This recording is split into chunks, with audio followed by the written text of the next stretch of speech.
What's up guys, Viking here again, and today I'm bringing you the Vigilant Trespass game update for the Long Dark. Stay tuned. Well, I hope everybody had a fantastic week, and I'm excited to bring you these gameplay changes and notes here in this video. So let's go ahead and just jump right into it. So they've introduced a couple of new modes. One of them specifically is the new Interloper mode. And this Interloper mode, basically what they've done is they've added a highly challenging mode that focuses on self-sufficiency and survival in the most extreme of experience modes for the following reasons. So I'm basically reading these straight up from the patch notes, and then we'll kind of go over a little bit of what I think about these changes and some of these gameplay modes have been added. The world becomes more hostile to you as you play. Global temperatures drop. Wildlife and fuel resources become more scarce. Blizzards become more frequent. There are no rifles in the world. Apart from the hacksaw and hammer, which spawn rarely in the world, you need to create all your own improvised tools. Examples would be hatchet, knives, etc. The best clothing and food items do not spawn. Wolves are more rare but more deadly, and wildlife becomes more rare over time. So let's talk a little bit about that mode, Interloper. Basically what that means in a nutshell is that they've added a new mode that is going to be a lot harder. It's going to be basically for the players that have been playing for a long time. They've been playing since the beginning of the game. They really know all the ins and outs of how to survive in the game. They know the maps. They know where a lot of things are. And they know how to be very self-sufficient. So I think that this new Interloper mode is going to be pretty awesome for people like that, as well as newer players once they get to know the maps and things like that, and get to know the gameplay mechanics. I think this is going to be a really excellent mode to really test your survival skills. Alright, next up is the new challenge mode, Hunted Part 2. Which, from the patch notes here, it says, we've added the follow-up challenge to Hunted. In Hunted Part 2, you must track the old bear from the trapper's cabin to its den. Keep an eye out for tracks and blood drops. The weather may not cooperate. So in this particular mode, I haven't actually played it myself, but I know that when from the Hunted Part 1, you're actually being hunted by the bear, and in this mode you're actually hunting the bear. So I think it's going to be a really cool challenge. I've seen some people say that they've already done this and they've been able to complete it in about 30 minutes, a couple hours for new players. So I think it's a really cool new challenge mode for people, and I think you guys are going to like it. Alright, on to one of the game tweaks, which is going to be the improved world decay system. So again, I'm reading these from the notes here. We've made some changes to how various systems work to ensure that, over time, the sandbox becomes gradually more challenging over time. This is to combat the sense that the game becomes too easy once players have made it past a certain threshold in their survival skills with improved gear and tools. This new experience mode, Interloper, shows the most extreme version of this updated Decay. But we've applied it to all pre-existing experience modes as well. In general, we've tuned about a dozen variables differently as the game progresses over time, including, amongst other things, wildlife spawn behavior, weather patterns, global temperature, and the availability of fuel resource spawns. The rate at which this decay occurs depends on the experience mode, with Pilgrim and Interloper being on the opposite ends of the spectrum. Our intent is that these changes ensure the level of challenge in the game remains engaging over the long term for sandbox games, but constant with the level that players would expect for that particular experience mode. So let's talk a little bit about that. But basically what this is going to do is it's going to essentially make, as the game progressively gets harder, or I'm sorry, as you progressively get further in the game, your skills are increasing and you're getting better gear. It's essentially going to scale things to become a little bit more difficult, so that way it doesn't feel like, okay, I've reached the end game now and I've got a whole bunch of stuff and I pretty much can't die. I can pretty much survive as long as I need to, or as long as I want to, and this is going to ensure that you still have somewhat of a challenge. Alright, next up is a quality of life change that I think is actually going to be pretty cool for the game. Essentially, what this is the first-person presence and updated locomotion changes. We've updated all of our in-game light sources with first-person animations. This includes flare, lantern, torch, brand, matches. Lantern placement has also been modified to work better with first-person hands. Both male and female hands are represented for now. We are not visualizing custom player clothing or gloves, mittens on the hands. So basically, if you get gloves or mittens, they're not going to show up on your hands. And this is basically going to make it so that it's more of an immersion factor to basically make you feel more like your player's actually in the game instead of like a floating flare or your lantern or a match or something. Please note that there may be still glitches in the system as well as unanticipated effects to some of these in-game interactions. We've updated our locomotion animation to work better with the first-person hands. You will see equipped light sources in hand while walking, though hidden while you're sprinting. So what that means is that while you're walking, you're going to see your guy or gal is actually holding the lantern, but if you're sprinting, then the hand will be hidden, while you're sprinting, so it's not really like hindering your view there. We've also modified the way sprint works, and you can no longer sprint backwards, nor sprint strafe in particularly lateral directions, though it is still possible to sprint forward and on an angle.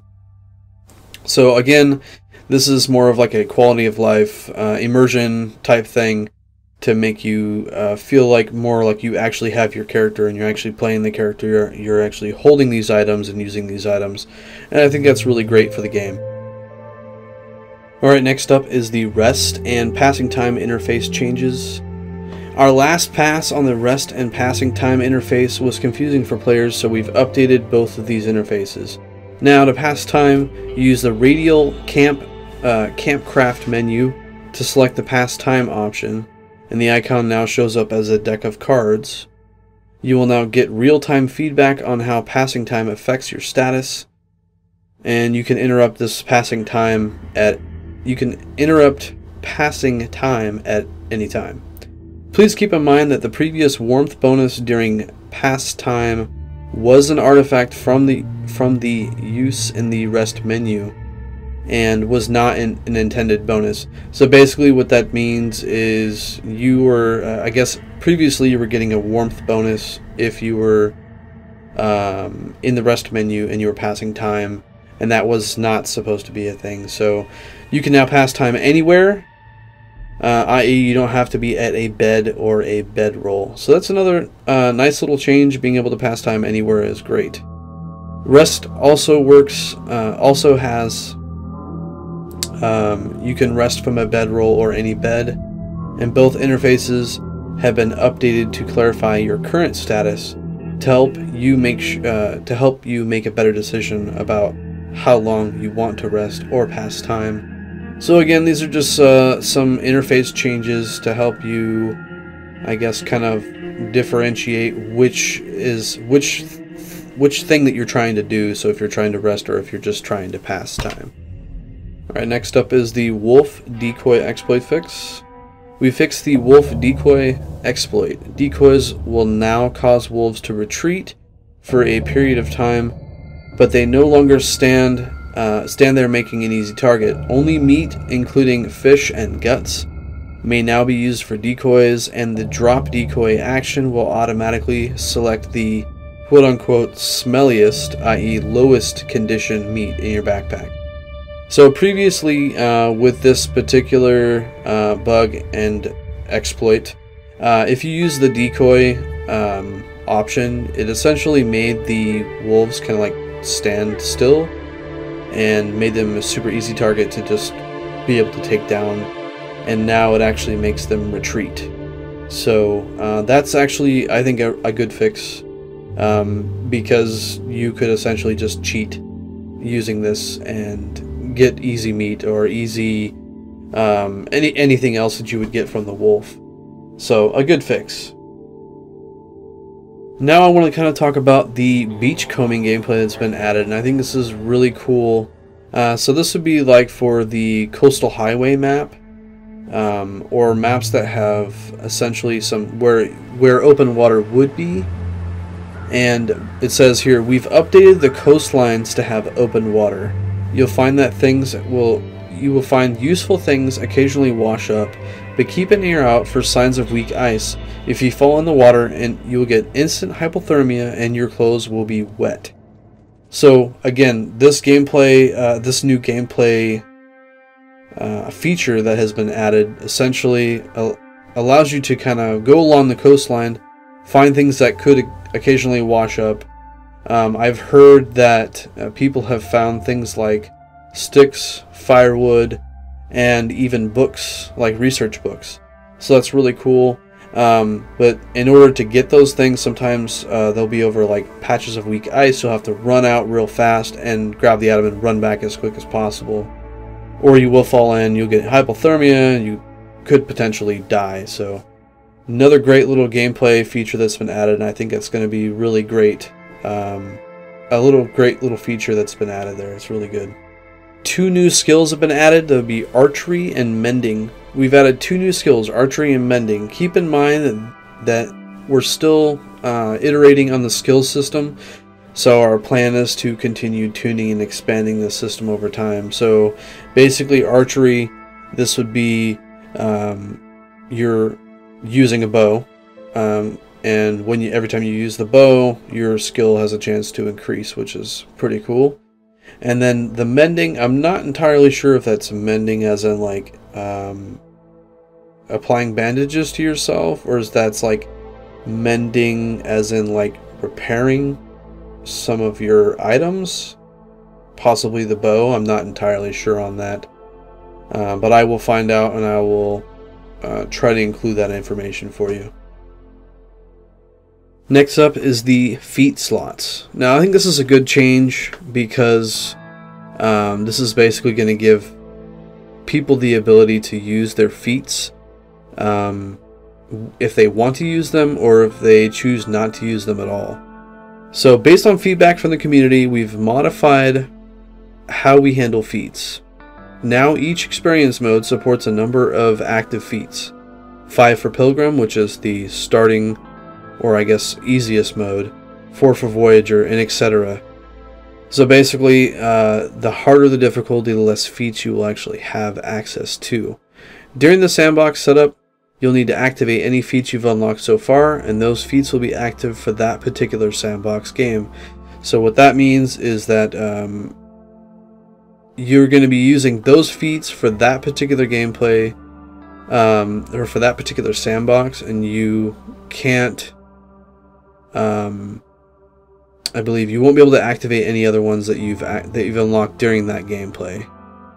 If you prefer not to use feats, simply just don't activate them when you come to the sandbox setup mode, or when you're setting up your sandbox. If you don't want to use feats, just don't activate them. Also, keep in mind that you can't enable feats you've unlocked during your current game, as I talked about before. So the snow shelter has received another a rebalance here, and some tweaks. We rebalanced the snow shelter to be a little less effective. Linux users can now alt-tab without audio becoming corrupted, and we've added a warning to help avoid burning partially researched books. So some of these are just tweaks here as well. So the snow shelter is a little less effective. They've done a fix for audio going walkabout, basically, for Linux users, and then adding a warning for basically so that you can avoid burning up books that you've partially researched. Cleaning your rifle no longer improves your rifle firearm skill, and cooking fish will now produces a small amount of usable lamp oil, which is awesome. I think that's a really awesome thing that they've added there. It says also, we've also fixed several bugs, and I'm going to read those. I will read those off quickly to you in the change log when we get to that point. Some new languages have been added to the game as well, which is great for the languages, I guess the people that didn't actually have the ability to play the game in these languages. And that would be Portuguese, Brazilian,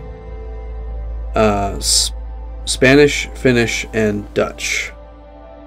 Alright, now I'm going to very quickly just go over the crash fixes that have been fixed up in the game.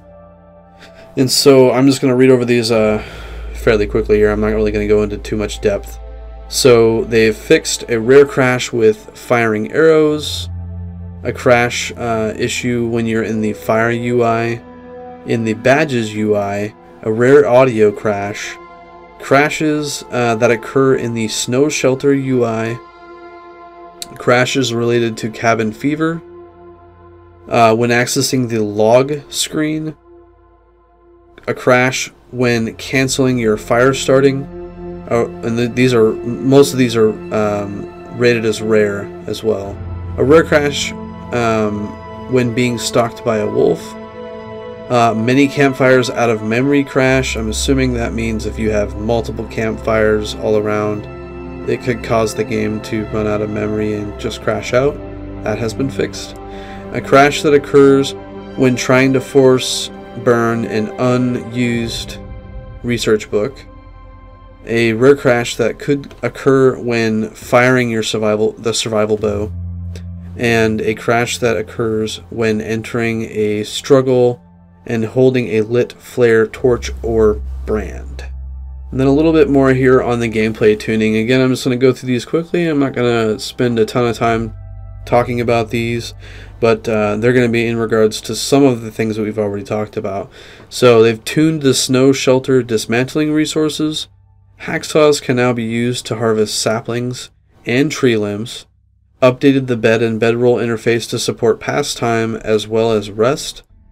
Enabled users to view status overlay when rope climbing, but not in the radial menu. Tuned hacksaw per use decay rate. Fixed decoy exploit. Wolves will no longer make an easy target. And cooking fish now produces a small amount of lamp oil, as we talked about a little bit earlier.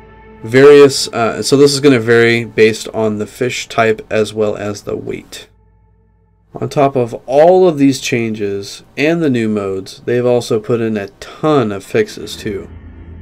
Kudos to Hinterland Studios and that team. I mean, they're just absolutely amazing, being able to fix all this stuff as well as bring all this new gameplay tweaks, changes, and modes to the game. And I'm super excited to be able to jump into this. I'm going to bring you guys a bunch of new footage, and we'll be starting a new Let's Play series with all of these new changes. So super excited for that. But thanks for watching the video, guys. I appreciate it. You guys are amazing. I hope that you guys enjoyed this video, and I hope it was informative to kind of give you guys an idea of what Vigilant Trespass is all about and what's going to be in it, so that you guys can be excited, so that you guys can survive, and so you guys can enjoy the game. Alright guys, take care, thanks for watching, and I'll catch you in the next one. Peace.